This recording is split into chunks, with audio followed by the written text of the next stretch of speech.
والصلاة والسلام على أشرف المرسلين وعلى آله وأصحابه أجمعين الطيبين الطاهرين. أما فقد قال رسول الله صلى الله عليه وسلم: 7 يظلهم الله في ظله يوم لا ظل إلا ظله: الإمام العادل، وشاب نشأ في عبادة ربه، ورجل قلبه معلق بالمساجد، ورجلان تحابا في الله اجتمعا عليه وتفرقا عليه، ورجل دعته امرأة ذات منصب وجمال فقال: إني أخاف الله، ورجل أنفق بيمينه فأخفى حتى لا تعلم شماله ما أنفق يمينه، ورجل ذكر الله خاليا ففاضت عيناه، أو كما قال النبي صلى الله عليه وسلم. د بخاری شریف او د نور صحاح ستو روایت تے امام بخاری رحمت اللہ علیہ پا کتاب الجنائز کی او پا نور متعدد ابواب کی دا روایت ذکر کرے دے. رسول اللہ مبارک پا دی حدیث کے فرمائی چه اوتن دی اغا رب العالمین دا عرش پسوری کیوی، او دا دا قیامت رز دمر سخت رز دا چه پا دا غرز بانی بسور نوی، صرف دا رب العالمین دا عرش سور بوی. پا دی سوری کی با اللہ تعالی دغی اوو اقسام تزے ورکی. رنبنے سڑے چه دا اللہ تعالی دا عرش پا سوری کی بوی امام عادل، اغا بادشاہ دے چه اغا عادل وی، اغا عدل و انصاف کئی، دا رب العالمین جل جلالہ نے یریگی، زندگی دا تقوی و دا طہارتی، دا شرع پابندی، او ظالمان دا ظلم نہ منع کئی، او دا مظلوم مدد کئی. تمام پیغمبران ائمہ عادلین دی. پیغمبران چه سمر پروی زمین تیر شوی دی دا تمام ائمہ عادلین دی. دغرنگ خلفاء راشدین ابو بکر صدیق، عمر فاروق، عثمان ذی النورین، علی المرتضی رضی اللہ تعالی عنہم دا تمام ائمہ عادلین دی. ذی القرنین بارکم قرآن وئی چه اغا عادلو. ذی القرنین تا اللہ تعالی دا تمام دنیا بادشاہی ورکڑی و دا شرق و غرب او دا شمال و دا جنوب دیر لوی عدل و انصاف کڑے دے. چرتا بچراغے اگا دے کے با عدل و انصافو. خلفاء راشدین ائمہ عادلین دی. ابو بکر صدیق رضی اللہ تعالی عنہ اگا عدالت او اگا انصاف کڑے چی دنیا ورطا حیران دا. ابو بکر صدیق دیر مالدارا شخصیتو. کلچ دے اسلام راڑو دے دا 550 زر پونڈو مالکو. پونڈ تباربئی کی دینار و اشرفیم وئی 45,000 اشرفی دے دا غی مالکو. او چکل اسلام راڑو او قتل بے چه کافرانو با غلامانو بانی ظلمون کولو، خاص کراغا غلامان چا بچے اسلام راڑلے لکا بلال، کافرانو بے وال نو حضرت ابو بکر بدا غلامان پا بیا بانے واغشتل او بیا بے آزاد کل. او چکل خلیفہ شو پک مرض آقائد و جہان صلی اللہ علیہ وسلم چه دی جہان نا تشریف یوڑو، ابو بکر صدیق دا پیغمبر علیہ السلام پہ اجازت بانے بہر تا تلو. دا مدینی منوری نے بہر خپل پٹیو. رسول اللہ مبارک نے اجازت طلب کو، لیکن رسول اللہ مبارک وفات شو. نو ابو بکر پسی یو صحابی پا تیز رفتار اسبان سور شو چه ابو بکر خبر نہیں آقا دو جہان صلی اللہ علیہ وسلم د دې جهان نه تشریف یوړو. ابو بکر یک دم راغی او صحابه ټول خاموش وو. د حضرت عثمان او علی غوندې لوی صحابه خبرې نشو کولی، ځکه ډېر لوی غم و. او حضرت عمر اعلان کړو خبردار څوک دا ونه وایي چې رسول الله مبارک وفات دی، او که چا ووایي نو زه به په دې توره دا سر ووم. د حضرت عمر دا خیال و چې پیغمبر نه مري، د ډېرو صحابو هم دا خیال و، ځکه د عیسی علیه السلام نه پس پیغمبر نو راغلی. 500 کاله زمانه تېره شوې وه، پیغمبر راغلی نو. نو د خلکو د پیغمبر باره کې عجیبه عجیبه خیالات و، او صدمه ډېره لویه صدمه وه. نو ابو بکر صدیق چې راغی نو سیده د ټولو نه مخکې آقا دو جهان صلی الله علیه وسلم چې کوم دی جلوه افروز و، د ام المؤمنین حضرت عائشې په کور کې حضرت عمر رضی الله تعالی عنہ راغی، د رسول الله د مبارک مخ نه کمبل لرې کو او رسول الله مبارک په دې ځای باندې ښکل کو.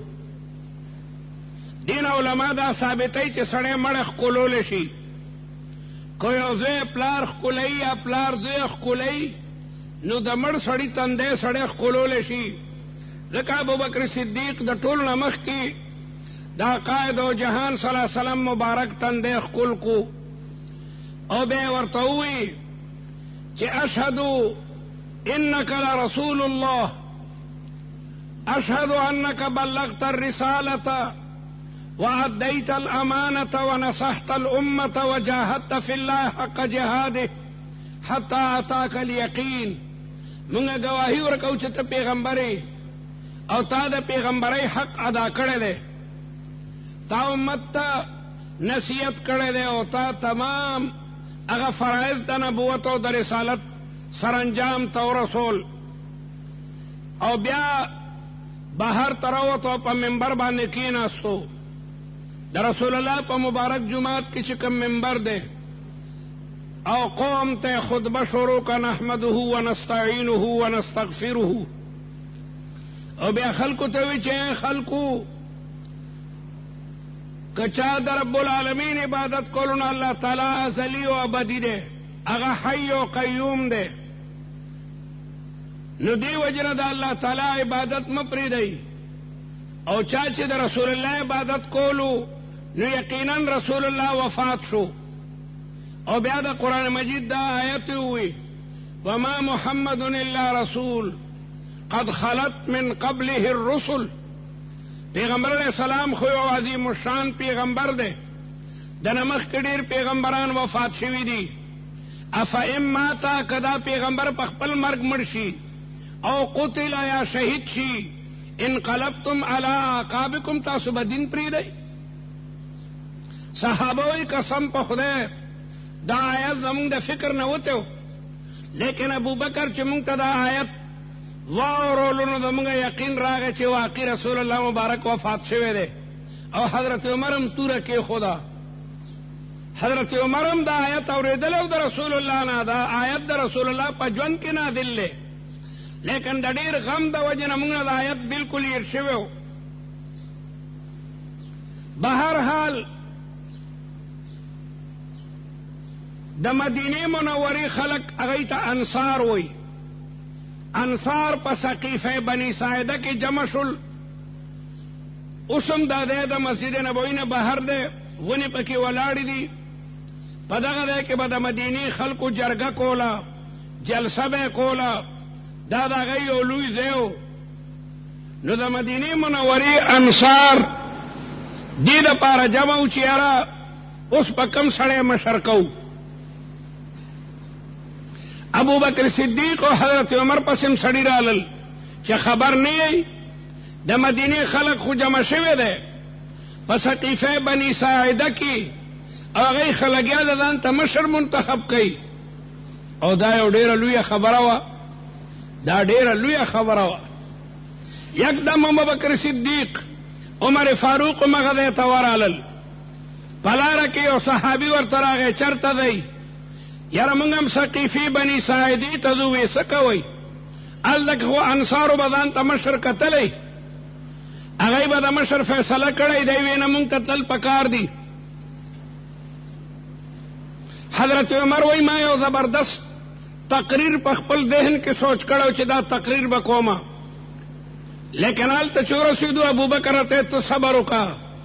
نو ابوبکر یو زبردست تقریر وکړو، د رسول الله حدیثونه بیان کړل، د انصارو تعریف یې وکړلو، او بیا یې وی زما وروڼو پیغمبر علیہ السلام په خپل ژوند کې فرمایلیو الائمة من قریش، ائمه او امامان او بادشاهان خلیفگان دا به د قریشو نه وي. صحابه هم پوښو چې اوهو د رسول الله حدیث موجود دی الائمة من قریش. نو انصار د خپل خبرې نه واپس شو، او بیا ابو بکر صدیق ته یو څو صحابو نومونه واغشتل چې دا عمر دی، دا عبدالرحمن ابن عوف دی، دا زبیر دی، دا دی. په دې کې مو کوم سړی خوښ دی چې هغه موږ خپل ځان دپاره امیر مقرر کو؟ حضرت عمر وایي زما نوم یې چې واغشتو نو زما د خپو نه دا ځمکه وخوځېده چې ښه ابوبکر به موجود وي، عمر به بادشاه وي. وی یکدم زه پاڅېدم او ما د ابوبکر صدیق په لاسو باندې بیعت وکړو. خلکو ابوبکر به خلیفة المسلمین، دی به د رسول الله مبارک نه پس زمونږ مشر او زمونږ امیری. او دلایل یې پیش کړل چې رسول الله چې کله ناجوړه دی په مرض وفات کې پیغمبر علیہ السلام حکم وکړو چې مرو ابا بکر فلیصلی بالناس، خلکو ته وایي چې ابوبکر به امامتي کوي. اوږده روایات دي. نو ابو بکر صدیق رسول الله مبارک په خپل ژوند کې په خپله مصله ودرولو. او بیا حضرت عمر وی چې قرآن مجید کې راځي ثانی اثنین اذ هما فی الغار، په غار کې د پیغمبر علیہ السلام سره ابو بکر یوازې دی. رسول الله چې هجرت کولو ابو بکر او رسول الله دواړه د شپې ووتل. مکه مکرمه کې غار سور دی، وغی کې 3 ورځې 3 شپې د کسیو. نو قرآن ثانی اثنین وی دویم د 2 تنو، 1 او 2 دی میز کې څه نشته. سمانا رسول الله پسې دویم نمبر هغه د ابو بکر صدیق ته. نو تمامو صحابو د ابو بکر په لاس باندې بیعت وکړلو. دا یو ډیره لویه مسله وه، خدای حل کړه. که انصارم ځان ته مشر ټاکلی وی او دلته مهاجرینو بیا به مشرانو کې باقاعده جګړې شروع وي. بنیادي شی هغه د امیر یووالی دی چې امیر یو وي. امیر یو وي نو په دې باندې د ټولو اتفاقي. دا تبلیغي جماعت ولې ښه جماعت دی؟ دی ولې اختلاف نه کوي؟ دی چې یو ځای ته ځي نو یو امیر مقرر کی. بس امیر چې یو وي نو جګړې مګړې بیا نه راځي. دا یو بنیادی مسله وه چې ابوبکر او حضرت عمر دغه مسله حل کړه. د افغانستان د مشرانو تاریخ ستاسو مخکې دی. 6 احزابو او د هر حزب ځان ته بیل بیل مشرو. د هر حزب مفتی محمود رحمت الله علیه دی، الله تعالی وبخي. زمونږ شیخ حضرت مولانا عبدالحق رحمت الله علیه دی ډېر کوششونه کړیو چې دا 6 یا دا 7 حزبونه یو کی، لیکن کامیاب شوي نو.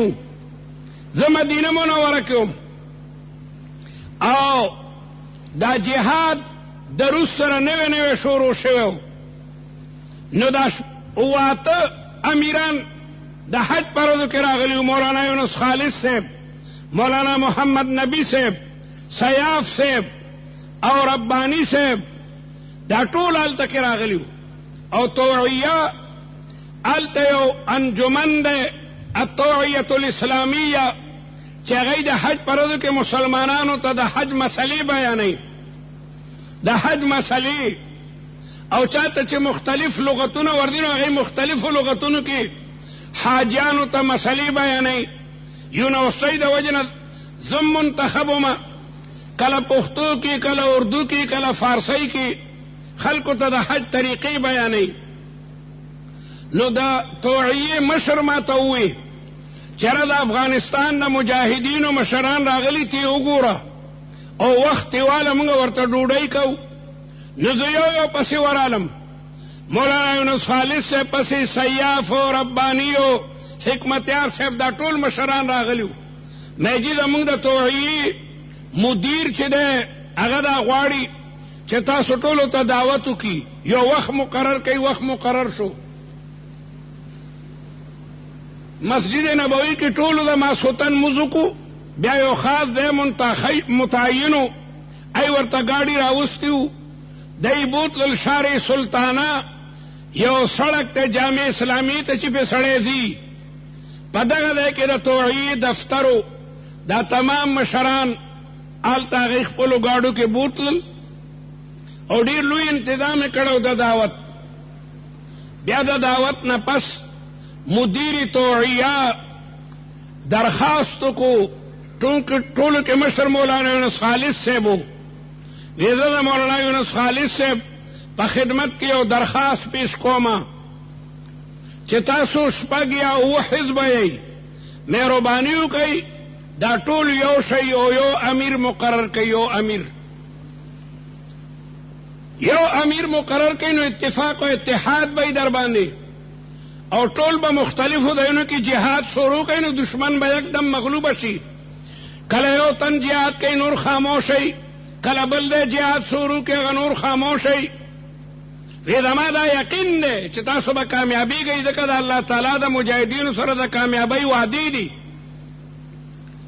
لیکن چې کامیاب شئ نو بیا به هر یو وایي چې زه حاکم یم، په دې کرسۍ وې شپږ تنه نشي کېناستی.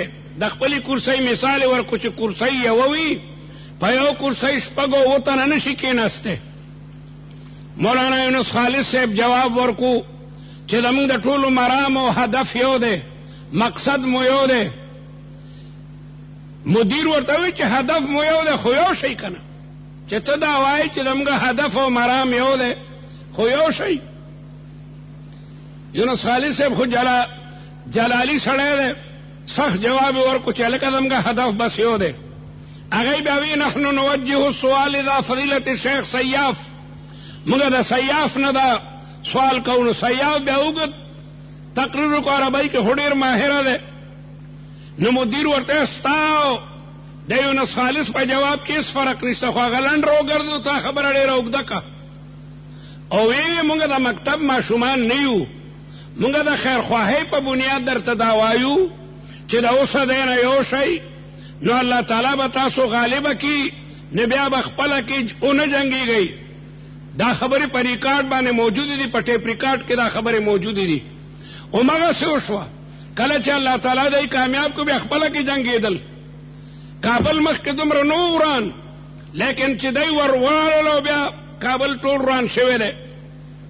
نو د ټولو نه بنیادي شی اتحادي امیر دی، چې امیر یو وي نو بیا جګړې نه وي.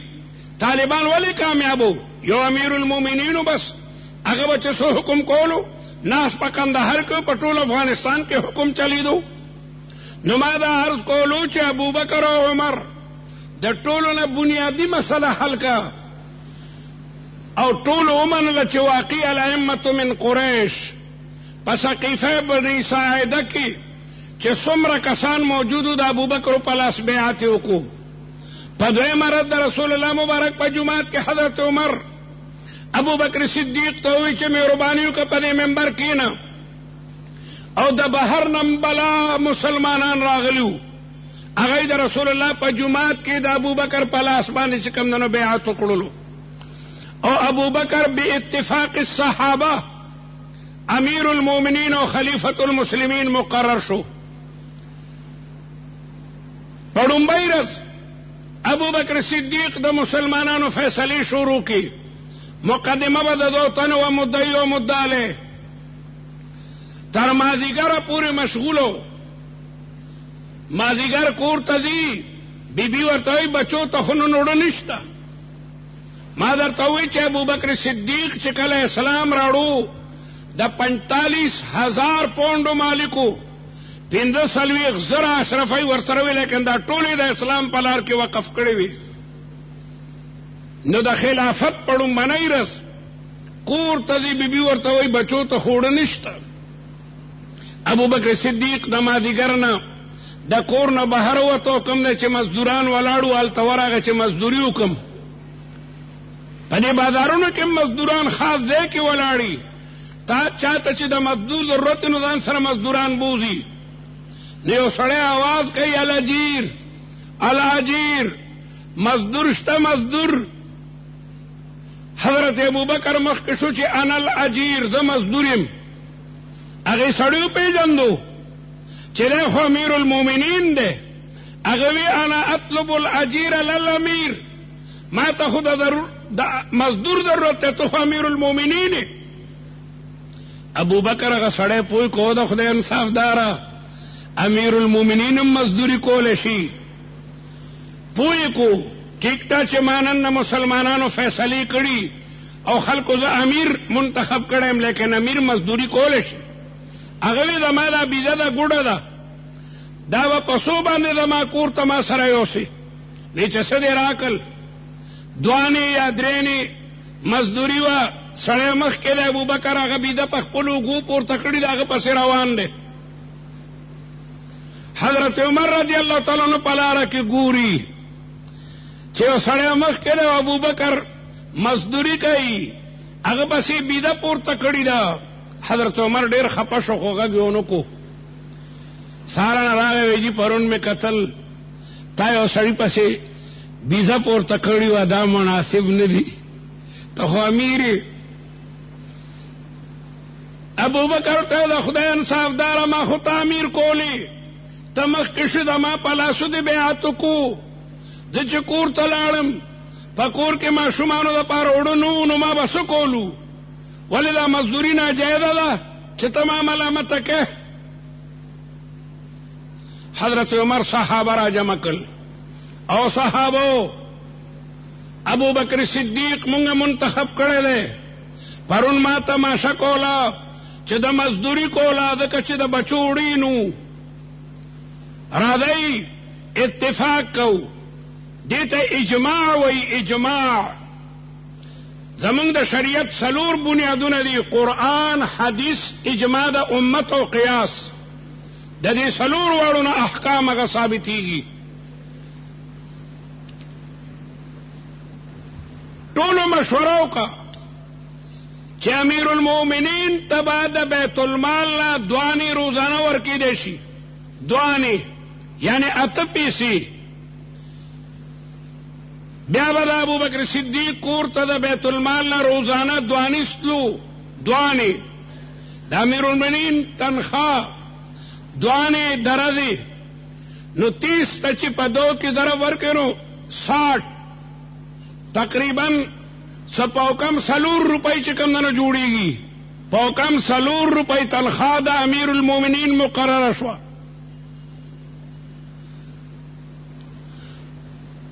ورځې پس ابوبکر ته خپله ښځه وایي چې ماشومان د ډېرې مودې راسې جاړي. الوا الوا یادوي الوا الوا الوا ورته جوړو. ابوبکر وی پیسې کم دي وی روزانه یو پیسه د هغې نه بچ کومه. مونږ ته د بیت المال نه 8 پیسې روزانه میلاویږي نو دته یو پیسه بچ کوم.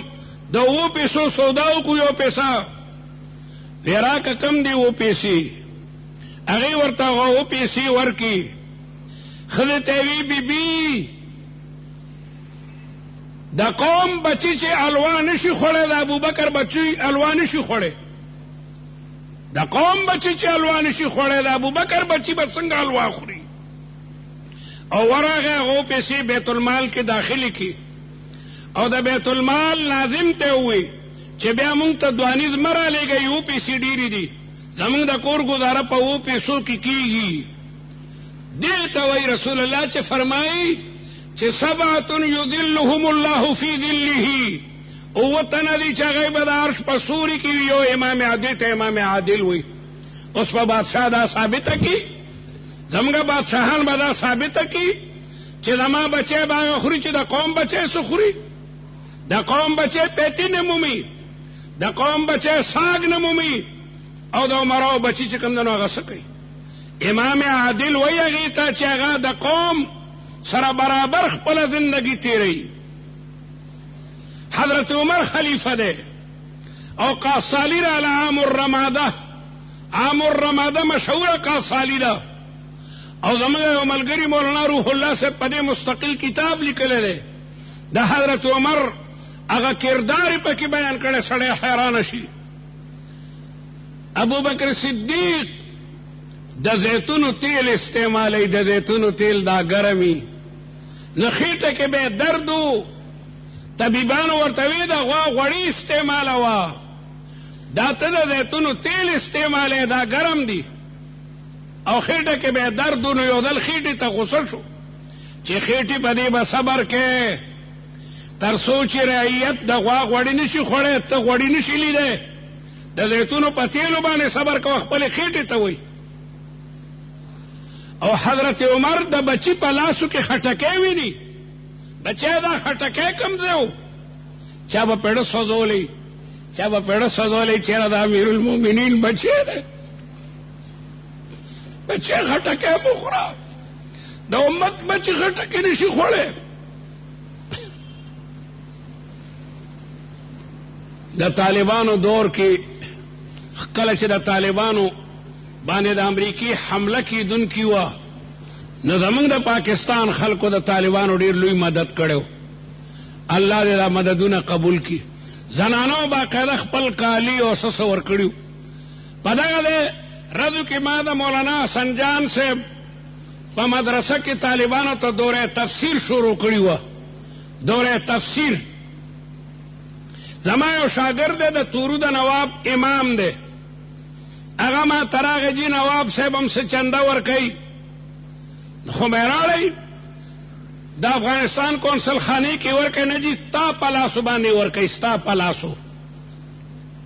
ما وی یو بجه به زه د سبق نه فارغه شم، سبا ته راشئ، څه چې وي هغه راړئ او زه به ستاسو انتظار کوم. بله ورځ یو بجه شوه، د هغې نواب بچی راغی ښکلی ځوان او ثابت یو ټرک د مختلفو کپړو کمبلو د سامان نه ډک. نو زه هم ورسره لاړم، د هغې نواب موټر کې کېناستو او د مولانا نجیب الله صاحب ته مو دا امداد یوړو. او ما مولانا نجیب الله صاحب ته ووایي چې دا د اوتي په نوابانو کې ډېر نیک نواب دی، نوجوان هلک دی، خو طالبانو سره ډېره لویه جذبه ده. هغه ټرک چې خدای خبر د څومره لکو کمبلې او جامې او د دنیا څیزونه پکې وو، او 80,000 روپۍ ورته نغدې ورکړي. هغې نوجوان ورته وایي که زما وینه پکاري نو زما وینه مغشتی شي بیمارانو دپاره، او زه به نور امداد هم وکړم.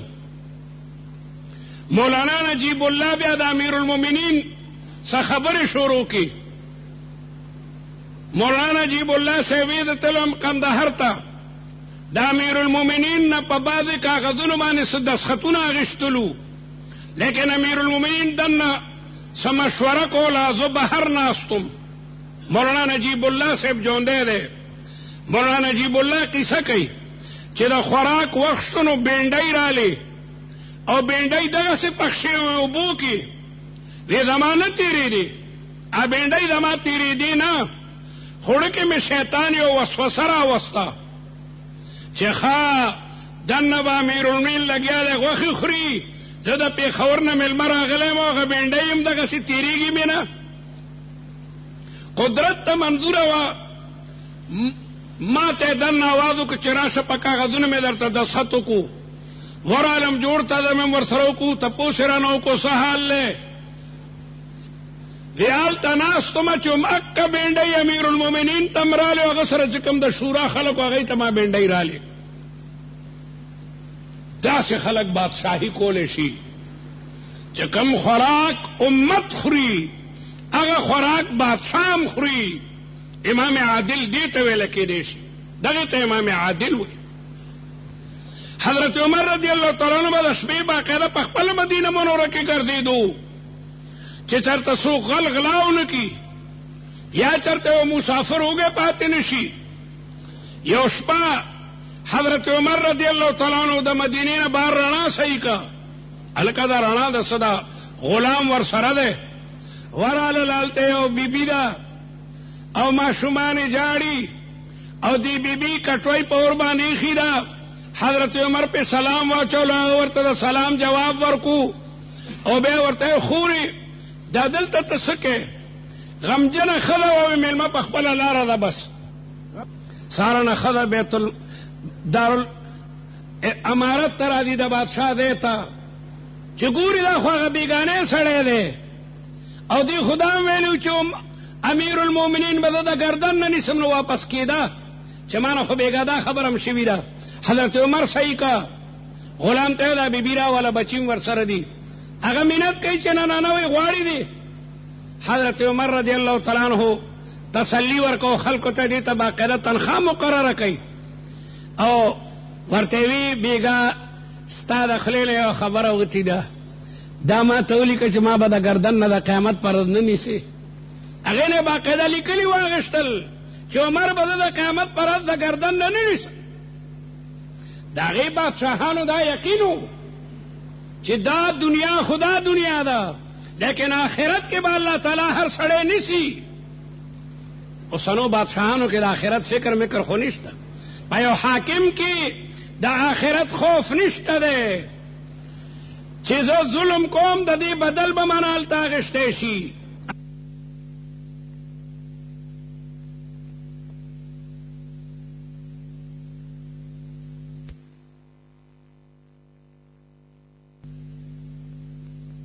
زه ظلم کوم د دې بدل به منال تا غشته شي الظلم ظلمات یوم القیامه ظلم د قیامت پر استوري تیری دي هر حاکم کدا آخرت فکر کوله او خوف خدا پکې و چربه مغدا ظلمونه او د جرایم چې کم نه کول نو رسول الله حدیث کې بیانې چې وته نه دي چې هغه به د عرش په سوري کې وي او یوم لا ذل الا ذله پاګې کډم بنه سړې الامام العادل امام عادل عمر ابن عبد العزيز امام عادل سلطان صلاح الدین ایوبی امام عادل عالمگیر رحمت اللہ علیہ امام عادل محمود غزنوی امام عادل دا عادل بادشاہانو محمود غزنوی تا یو دل خوب نوردی خوب و بالغ سر کی دی خوب نوردی پوشو چیرہ دما پرایت کې څوک سړی دی لګیا دی مظلومه د چا باندې جوړي ظلم کیږي یا کېدای شي د ما دربار نه بار څوک اوږې راغلی وي څوک حاجتمند راغلی غلام ته ورشه بهر وګوره څوک فقیر خو نشته څوک مظلوم خو نشته غلام وګوره جي بار خو څوک هم نشته په سر بیا سر په بالغ باندې دی خوب نه ورځي هلکه ورشئ وی بهر به ضرور څوک سړی وي څوک مظلوم به وي څوک اوږې به وي څوک فریادي به وي د درې غلامانو ګرځل یاره جي څوک هم نشته محمود غزنوي وایي یاره زما دا غلامان جوړې بهر نه ځي اسې ځان خلاصوي تورې راواغېشتو په خپله لاړو د دربار نه بهر لرې لرې دی پورې وګرځېدو څوک سړی په نظر رانغی یاره دې جومات کې چېرته څوک نی د دربار نه بهر جماعت ته د جماعت په دروازه کې ودرېدو سګوري چې په جماعت کې یو سړی په سجده پروت دی او جاړي محمود غزنوي د دې سړي د وجه نه ماته خوب نه راځي چې دا څوک سړی دی نږدې چې ورغی هغه په سجده کې دعا کوله که محمود ولی وده دی نو معبود ازلی خو ویښته کنه الله تعالی که محمود ولی محمود غزنوي ولی و اسړی په سجده کې وایي که محمود ولی او دوی نو معبود ازلی خو ویښته کنه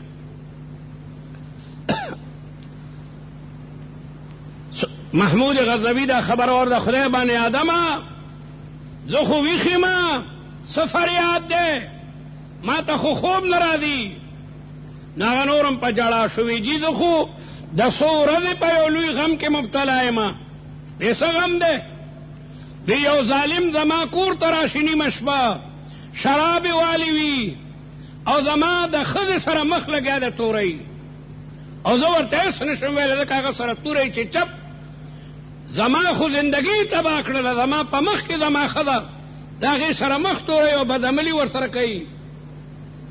محمود غزنوي داسې ورپېدو خولې پرې راغلې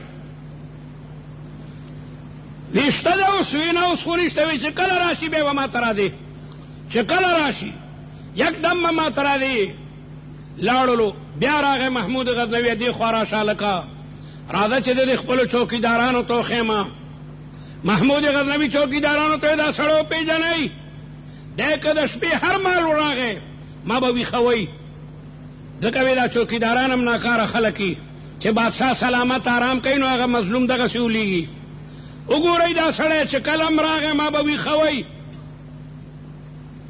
او بیا روغونه دې سړي ته وایي که دی دې ما سره نه میلاوئ نو راشه زه درته د خپل کټ ځای ښیم نه د کور نه بهر بوتلو زما کټ دلته پروتي ته بیا دا دیوال په کاڼي باندې ووه.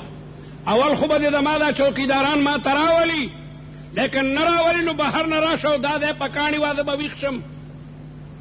چنانچې بل ورځ هغه بدماش بیا راځي او د ده ښځې سره مخ توری بدعملي کوي د یکدم رامنډه که چوکیدارانو ته بادشاه ته ووایي بادشاه یکدم راووتو توره ورسره ده وی د مخکې شه ما ته دا لومبړه وښیه چې دا لومبړه د شپې راځي او لګیا د غلا کوي دا کومه لومبړه ده. راغی او دا سړی چې کمدنو د شرابو په نشه کې مست دی او د زنا نه فارغه شوی دی او کټ کې بېهوشه پروت وي دا دی. بادشاه توره واغېسته او د هغه دا سر قلم کو سر هلته پرېوتو او بیا بادشاه په مصله باندې ودرېدو 2 رکعاتو نفل نیت یې وتړلو 2 رکعاته نفل کوي او پکې جاړي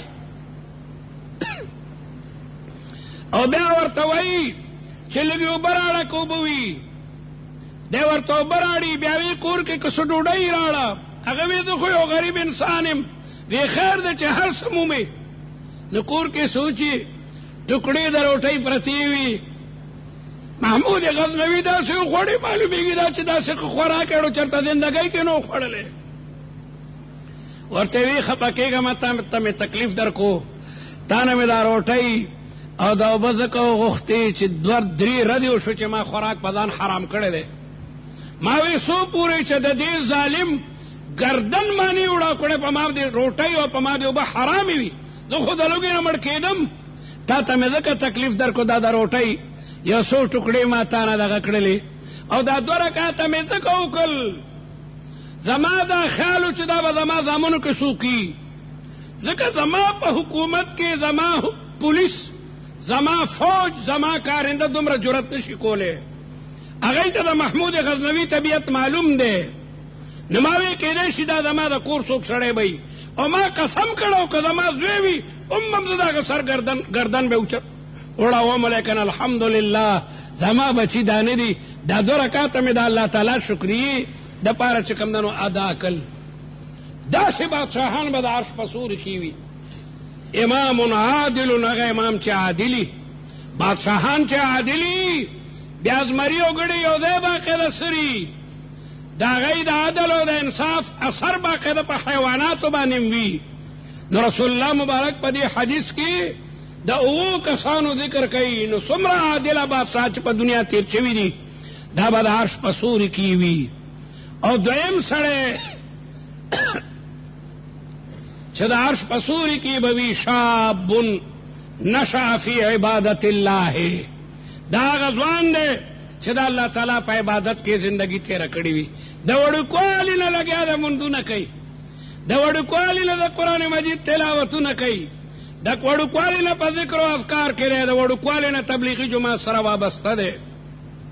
شاب نشأ فی عبادت الله د الله تعالی په عبادت کې تیر شوی دی.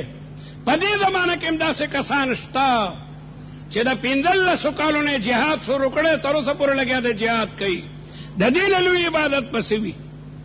ډېر مجاهدین داسې دي چې ځوانانو ګیرې لا نه وي راغلي او جهاد یې شروع کړی دی اوس یې سپین ګیري دي ملائمات ده لیکن بیا هم په جهاد کې لګیا دي اړم دي دا هغه ځوانان دي نشا فی عبادت الله چې د الله تعالی په عبادت کې چې کوم نه غلويږي هغه کسان چې ائمه عادلین دي هغه بادشاهان چې هغه د عدل او د انصاف حکومتونه کړی وي انبیاء کرام شو او د پیغمبرانو صحابه شو خاص کر د آقا دو جهان صلی الله علیه وسلم صحابه ابو بکر صدیق و عمر فاروق عثمان ذی النورین و علی المرتضی عمر ابن عبدالعزیز سلطان صلاح الدین ایوبی او دارنگ عالمگیر رحمت اللہ علیہ و نور نیکان بادشاہان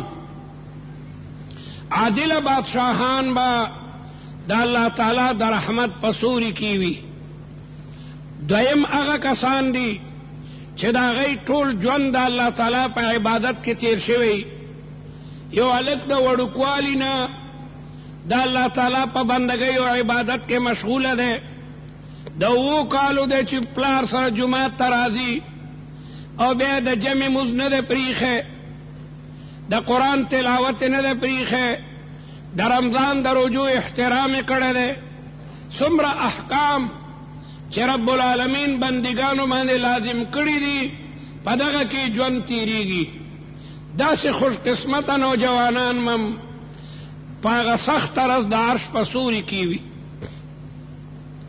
او دریم قسم هغه خلق دی چې د هغې وړونه د جوماتونو سره تړلي وي ورجل قلبه معلق بالمساجد هغه خلق چې د هغې وړه د جومات سره تړلی وي د جمعات سره مینی وقت نراشی او جمعات کې ناستی نوافل کوي د قرآن مجید تلاوت کوي د جمع موضوع کی د هغې نه رستم بیا ناستی خپل اوراد او وظیفو کې اختی داسې کسان مم هغه د عرش په سوري کې وي جمعتونه دا په مخ د ځمکه باندې مبارک ځایونه دي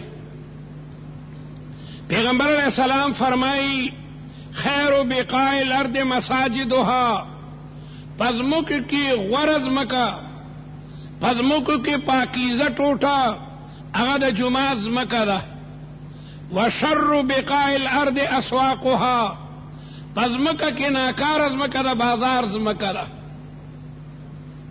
د جمعتونو ځمکه ځکه غوره ده چې دلته د الله تعالی بندگی کیږي د جمعات نه آذان وشي مؤذن اعلان کوي د خدای پاک د طرف نه الله اکبر الله اکبر الله ډیر لوی دی الله ډیر لوی دی د خدای د کبریایي او د الله تعالی د عظمت او د جلال اعلان وشي او بیا د رسول الله مبارک د رسالت ذکر وشي اشهد ان لا اله الا الله کې د خدای د وحدانیت گواهی ده زه گواهی ورکوم چې د الله تعالی سره په الوهیت کې د الله تعالی سره په خدای کې څوک هم شریک نشته او بیا مؤذن اعلان کوي اشهد ان محمد رسول الله زه گواهی ورکوم چې محمد مصطفی صلی الله علیه وسلم د رب العالمین برگزیده پیغمبر ده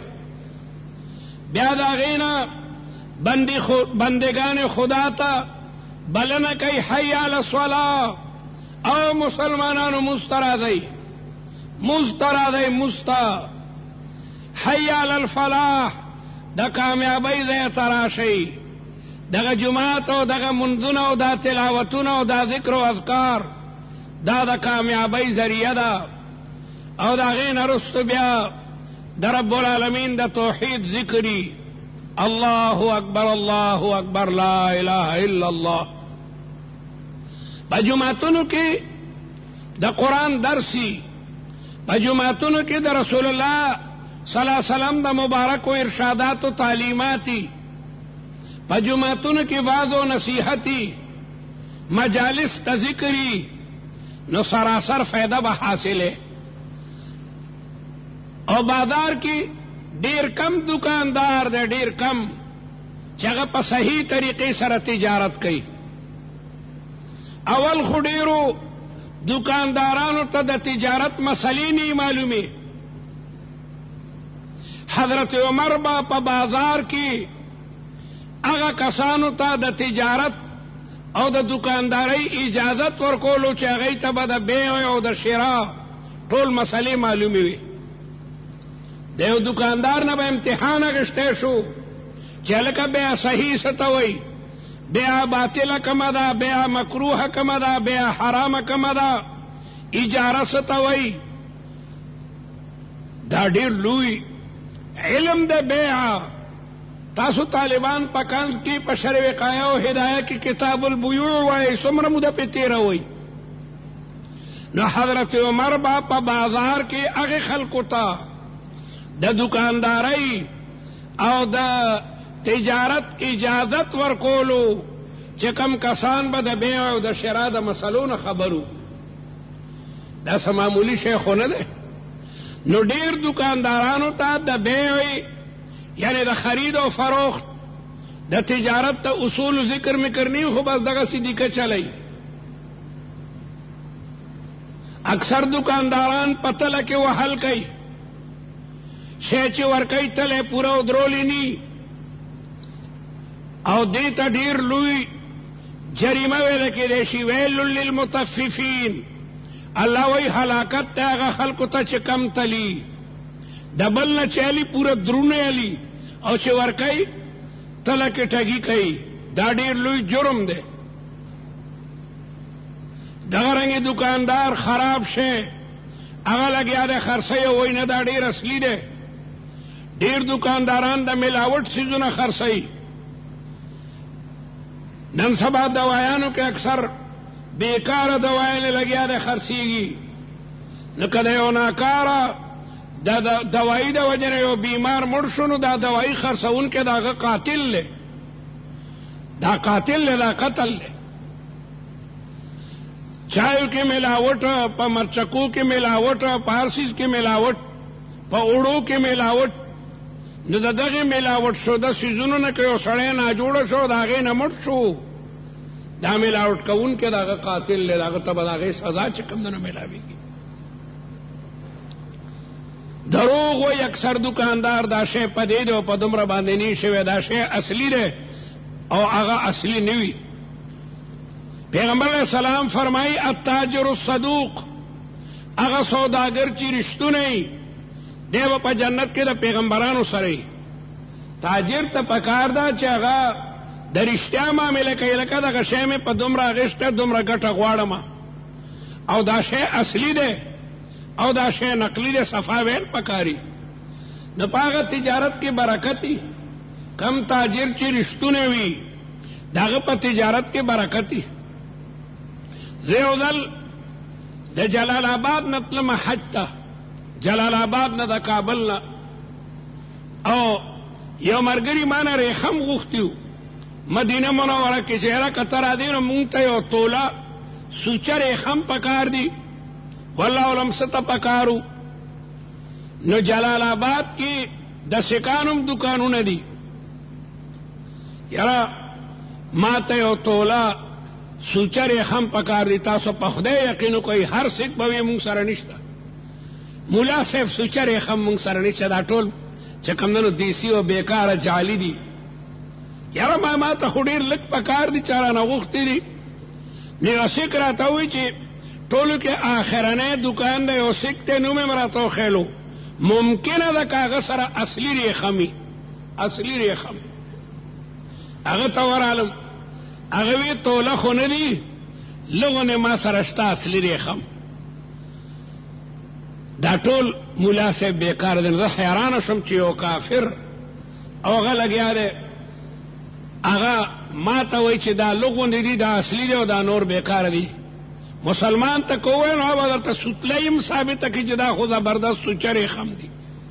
نو هغې تجارت کې به څه برکت وي. نو رسول الله مبارک فرمایي چې دریم خلق، دریمه ډله چې هغه به د عرش په سوري کې وي، هغه سړی دی رجل قلبه معلق بالمساجد، چې دا غړه د جماعت سره تړلی شوی دی. کور کې ناستم دی نو تپوس کوي هلکه اذان شوی دی او که نه دی شوی، هلکه مونځ ته څومره ټایم دی، بس دغې کې ذکر او فکر چې کله به دوباره جومات ته ځم. د جومات سره اړه تړل، په جومات کې ناسته کول، دا د ایمان او د اسلام لومبنۍ نښه ده. الله دې ستاسو او زموږ د ټولو وروڼه د جوماتونو سره وابسته کړي. ډېر خلک جومات ته ګوریم نه، او جومات کې راتلل او جومات کې کېناستل دا ورته یو ډېر لوی مصیبت ښکاري. په حجره کې به ناستې نیمې نیمې شپې پورې گپ شپ د شیرین او د فرهاد او د یکه یوسف کیسې وکئ، لیکن جومات ته قطعا نه راځي. یو افسر په لاره تېرېدو، د مونځ ټایم و ډریور وي، زه خو مونځ کوم. افسر ورته غږ ونه کړو، هغه ډریور راغی د جمع مونځ ته په جومات کې ناست دی، د جمع مونځ یې وکړو، بیا د هغې نه پس لګیا دی وظیفه کوي. صاحب بار په موټر کې ناست دی او ډېر غوسه دی. آخر راغی او د جومات په دروازه ودرېدو، هلکه دا چا تړلی مونځ دی وکړو، خو راځه که نه. یاره خفه کېږم صاحب، چې کوم خدای ته منع کړی هغې خدای ما د جومات ته نه دغه کوي، تا جومات ته نه رادننه کوي، ما ته وایي جومات کې ناست. نو درېیمه ډله چې د عرش په سوري کې به د هغه خلک دی چې د جومات سره مین او محبت وي. دې وجه نه جومات ته وختي راځئ، او خاص کر د جمعې مونځ ته. د جمعې مونځ ته مخکې راځئ. تاسو خو د قرآن نه لرې تښتئ، د مذهبي تعلیماتو نه لرې تښتئ، او د دین څه مسله درته معلومه ني. نو جومات ته راشه، د جمعې مونځ ته خو راشه که نه لږ وخته نه. آی که به مولا صاحب درته څه مسله بیانوي، نو دغه مسله به زده کړي، نو که سبا در نه چا د مسلې تپوس وکړو نو جواب به ورکې. عالمگیر رحمت الله علیه نه قربان شم. عالمگیر رحمت الله علیه مختلفو نوابانو، گورنرانو، وزیرانو ته علاقې ورکړې وي. ته به د دې علاقې گورنرې، ته به د دې علاقې گورنرې، لیکن عالمگیر رحمت الله علیه ته پته ولګېده چې خلق علماو ته نه ځي او گورنران لګیا دي د مال او دولت په جمع کولو کې، د مال او دولت په نشو کې مستی. عالمگیر په خپله عالم و. عالمگیر رحمت الله علیه قرآن مجید یاد کړو. عالمگیر رحمت الله علیه ته 12,000 حدیثونه یادو، 12,000 حدیث. دا د بادشاهانو دامن به جوماتونو ته راتلل، قرآن مجید به یادولو او د رسول الله مبارک حدیثونه به یادولو. نو ما دا عرض کولو چې جومات ته راتلل دا په نیکو کې ډېره لویه نیکي ده. پیغمبر علیه السلام وایي د جنت په باغونو چې تېرېږئ ښې مېوې پکې خورئ. د جنت باغونه کم دي؟ پیغمبر علیه السلام وایي دا جوماتونه دي، دا جوماتونه د جنت باغونه دي، او د دې میوې ذکر او اذکار. د جومات میوه د قرآن مجید تلاوت، د قرآن مجید په معانیو باندې ځان پویول، د رسول الله په حدیثو باندې ځان پویول، دا د جوماتونو چې کوم دنه میوې دي. نو درېیمه طائفه چې هغه به د عرش په سوري کې وي، هغه د هغه مبارکو خلقو ده چې د هغوی وروڼه د جوماتونو سره وابسته. په دې زمانه کې تبلیغي جماعت دی. د تبلیغي جماعت اکثر اوقات هغه په جماعت کې تیریږي، لکه جماعت راغلی دی نو هغوی په جماعت کې ذکر و اذکار کوي، په جماعت کې تعلیمات کوي، په جماعت کې تهجد کوي، په جماعت کې د دین خبرې کوي. نو د جماعت سره تعلق پیدا کوي، د جماعتونو سره. د اذان نه مخکې راشه جماعت ته، خاص کر د سحر د اذان نه مخکې، او راشه یو څو رکعاته تهجد وکړه، او بیا د هغې نه پس د جمع مونځ وکړه، او بیا کښېنه د یو سپارې تلاوت وکړه. ګبراویږه مه، ستا دکان کې به الله تعالی د مخکې نه زیات برکت اچوي. د ذکر او د اذکار هغه ډېر لوی برکات دي. په هغه لږو پیسو کې به الله تعالی دومره لوی برکت واچوي چې لکپتي په لکونو روپو کې به دومره برکت نه. نو درېیم شی هغه خلق دی چې قلبه معلق بالمساجد. څلورمه طائفه دا هغه خلقو ده چې د دو تنو په خپل مابین کې خداوندی محبتي خداوندی محبت ورجلان دو هغه سړي دي تحابا فی الله چې د یو بل سره مینه د الله تعالی د رضامندګۍ د وجې نه وي اجتماع علیه وتفرقا علیه د دین په خبرو باندې یو ځای کېږم او د یو بل نه جدا کېږم دوه ملګري دي د یو بل سره دې وجې نه مینه ده چېره دا د قرآن پاک حافظ دی د هغې بل ورسره ځکه مینه ده چې دا مجاهد دی د دواړو یو بل کې مینه هغه لله ده د قرآن د حافظ والی د وجې نه دی ورسره مینه ساتي او دا بل ورسره ځکه مینه ساتي چې دی مجاهد دی دی غازی دی د دې وجې نه مینه ده چې دی تبلیغ کې ګرځي دی نیکوکار دی د مونځ پابندي کوي نو همیشه د پاره د نیکانو مرګرتیا دا ډېره ښه وي نو د مرګري ډېر خیال ساته دا نیک مرګره به دې پکار شي حسن بصري وایي نیک ملګرو سره کېنه دا به دې پکار شي خاص کر د قیامت پر ورځ باندې به حافظ د قرآن د لسو کسانو شفاعت کوي غازی به د لسو کسانو شفاعت کوي بعض روایتو کې دا اویاو ذکر هم راغلی دی نو د نیکانو سره کېنه نیکانو سره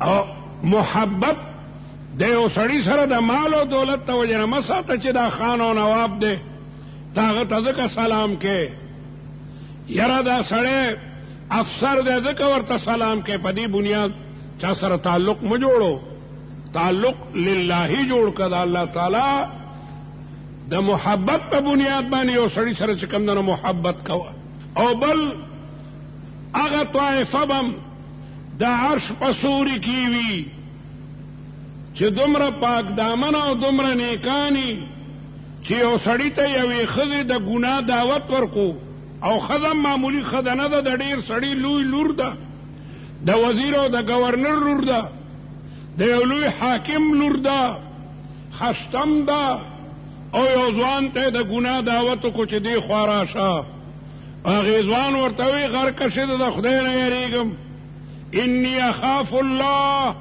زه د الله نه یېرېږم دا ځوانان مم د الله تعالی د عرش په سوري کې وي تقوا پاک دامنی دا یو ډېر لوی شی دی او د ګناه نه ځان ساتل دا یو ډېر لوی منقبت دی بل هغه خلق بم د عرش په سوري کې وي چې کم سړی د فقیر سره پټ امداد کوي یو سړی مونځ ته راغلی دی هغه ته پته ده چې ښي طرف نه ماته دا یو فقیر ناست دی دا یو محتاج دی دا ګوډ دی دا یو طالب دی روغ غوندې هغه سره غوندې امداد وکړو هغه ته یو 5 روپۍ یا 10 روپۍ ورکړي دومره پټې ورکړي چې کیڼ طرف ته کوم خلک ناست و هغوی ته پته ونه لګېده ایس پته ونه لګېده نو ډېره په پټه باندې د یو غریب سره مدد وکړو دا کسان مم د عرش په سوري کې وي ځکه چې دی دا مدد کوي دا خالص د رب العالمین جل جلاله د رضا په خاطر باندې کوي او بل هغه خلق هم د الله تعالی د عرش په سوري کې وي چې د الله تعالی په یاد کې دومره مشغوله یوازې ناسته په کمره کې یا د جومات په ګوټ کې او لګیا دی د قرآن مجید تلاوت کوي لګیا دی د لا اله الا الله وظیفه کوي د سبحان الله وظیفه کوي د لا حول ولا قوة الا بالله وظیفه کوي یوازې د څوک هم ورسره نشته ففاضت عیناه سترګې ډکې شوې د الله تعالی د یرې د وجې نه جړا شروع کړله دا د اوښکو دغه څاڅکي د الله تبارک وتعالی ډېر خوښ دي روایاتو کې راځي 2 څاڅکي د خدای ډېر خوښ دي یو د اوښکو څاڅکی چې د یو سړي د سترګو نه د دې وجې نه وبهیږي چې دی د الله نه یریږي او بل د وینې څاڅکی چې د یو مجاهد نه په میدان د جهاد کې وینه څاڅي دا څاڅکي د الله تبارک وتعالی ډېر زیات چې کوم نو محبوب دي جو زما عزتمند ورونو آقا دو جہان صلی اللہ علیہ وسلم سا عجیب حدیث بیان کو چھ سبعۃ یذلہم اللہ فی ذلہ یوم لا ذل الا ذلہ. انسان دے ہمیشہ دا پارا دا دا زندگی ایام پا طاعات و عباداتو کے چکم دنو صرف کئی. طاعات و عباداتو کے دا مارونو دا با پکاری گی. پیغمبر علیہ السلام مرگرو تو وہی مرگرو درنے ہوتا جی وہی ملگرے آگا ملگرے دے چھ قبر پتورو تیرو کی پلحت کی ستا سر ادری گی او ستاغ وحشت او ستاغ پریشانی چھ کمدنو لری کی. مقتول چھ پرونے مز کڑے دے او وظائف اوراد او ډیر نیک نوجوانو دعا ورتو کئی چھ اللہ تعالی جنت الفردوس کی دا قرب مقامات نصیب کی. پروردگار دی داغا والدی تا داغا رونو تا داغا خپلوانو تا دوستانو تا صبر جمیل و اجر جزیل نصیب کی. اللہ دے تمام مسلمانان دا ظالمانو دا ظلمنا محفوظ کی. خدا دا ظالمانو دا حاسدانو دا معاندینو دا عنادنا تمام مسلمانان محفوظ ہو ساتے. زمانگ دا ملک نا دا بیدینی دا بے حیائی دا الحاد و زندقی او دا دین خلاف کارون خدا لری کی. پروردگار زمگا دا ملک دا اسلام نظام راولی دا قرآن نظام راولی.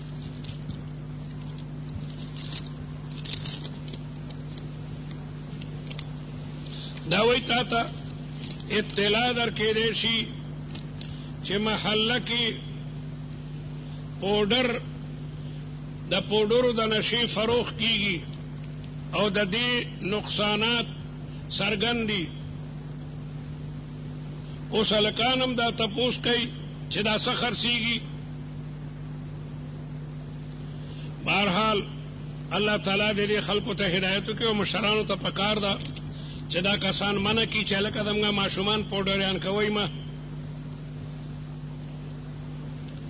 او دا دی مداری دا محل یقینا دا محل خلق دی مدار دی.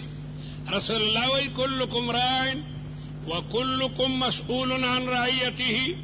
ہر مشر داغنا با دا قیامت پر تپوس کی گی نو دا محلی دا مشران و خدمت کی درخواست ہے چھ دی بارہ کی توجہ کی. بہرحال اللہ تعالیٰ دے مسلمانان دا دی نشونا دا دی پوڈرونا دا دی تمام مصیبتنا محفوظ ہو سکے. انت الہ وانت الاحد وانت الصمد یسر لنا امورنا كلها اللهم نور قلوبنا بانوار القرآن الكريم واشرح صدورنا بالمعارف النبوية اللهم اجعلنا هداة مهتدين یا رب العالمین. دا جمعی مبارک رضا تپک دعاگان قبل دمون دا ٹھولو دا دعا قبول کی. دا آفات و بلیات و نمونگو تمام مسلمانان محفوظ کی و تمام عالم اسلام کی دا مسلمانانو پا حال رحم یا رب العالمین. دا کویانو کی چوب کمیگی خدا دا بزیاتی کی.